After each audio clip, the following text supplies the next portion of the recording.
of course, beg your pardon, Saarinen, bib 65, starting very soon.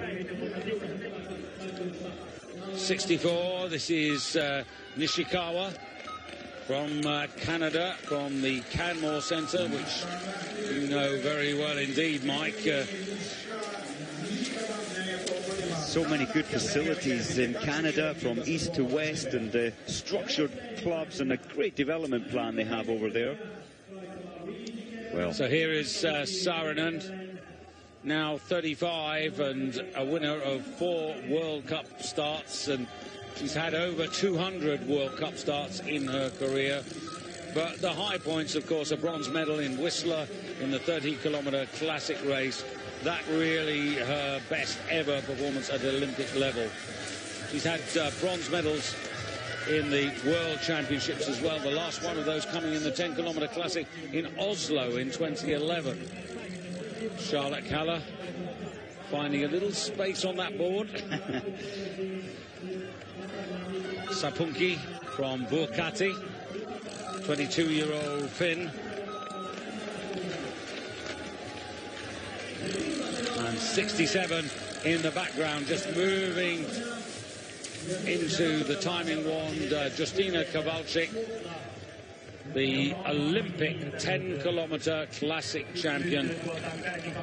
And that made up for just about everything that didn't happen for her last season. Well, I noticed this year for Kowalczyk, there are 3 classic races in the Tour de Ski. Last year they only had 2 of the 7 days in classic style, so hopefully she'll attend this year. I haven't heard their final decision on that, but at least there's 4 freestyle and 3 classic events on the Tour de Ski. Yeah, she was not very happy with the programme last year, so actually decided, I think quite sensibly, to pull out. And here's Kaspersen Faller.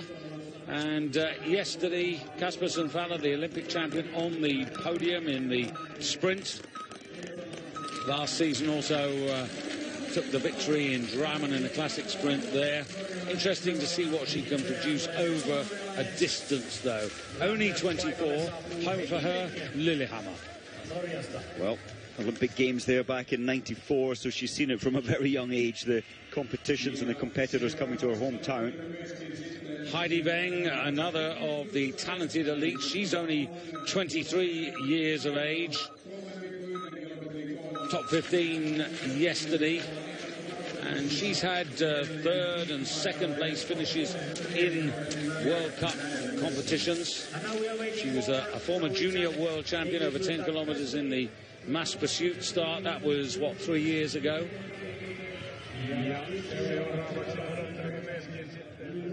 There's a photograph that's, sorry, it's an autograph that's worth money, and there's another one.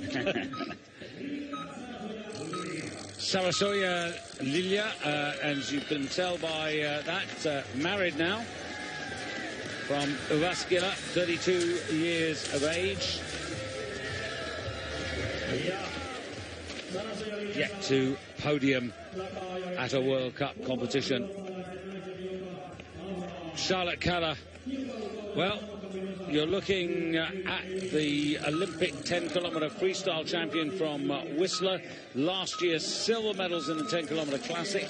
Carried my money. I really thought she was going to win. She also, for good measure, got the silver in the skiathlon in Sochi. Always wonderful to watch. And the most incredible, amazing final leg in the relay. Remember, she was started off in 4th and brought the Swedish team all the way through. That was quite an amazing achievement. Unusual to see such a drive and punishment through her own body to pull the team so far up. Yeah, it was a huge, huge charge.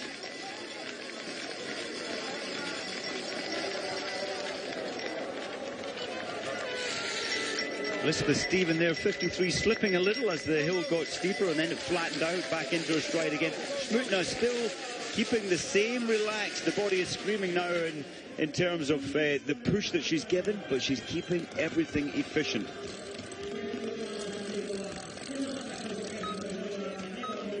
Katu Niskanen. And here you've got the real talent now coming through. The racers who should have an impact on today's 10-kilometre final. 4.7 seconds down, and then Henriksen and Steffi Berler. So this is going to change rapidly now, as you see the defending World Cup champion Teresa Juhaug with this unique rhythm that she has, or unique tempo I should say, and surely that's going to have an impact. And here you can see 3.1 kilometers, so over halfway through the first 5-kilometer rotation. It's not happening for Kilonen today. She's 14 seconds off the pace at this early stage for her. Was slipping. Yeah, and that's an 8-second loss. Sprint.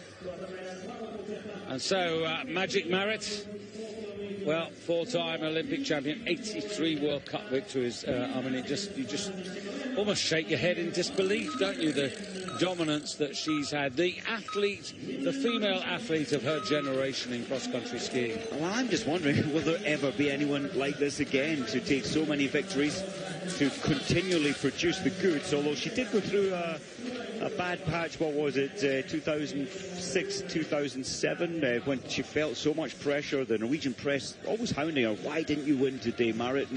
And that's a lot of pressure to give to any athlete. She's come to terms with that, and she's the real deal, complete best athlete. Now, they always say that it's an advantage to go last because the time splits you get actually advantageous, because you can actually understand what you have to do, how you have to react. But actually, Mike, you know, I don't think it is so easy to go last there. You're a little bit on your own and alone.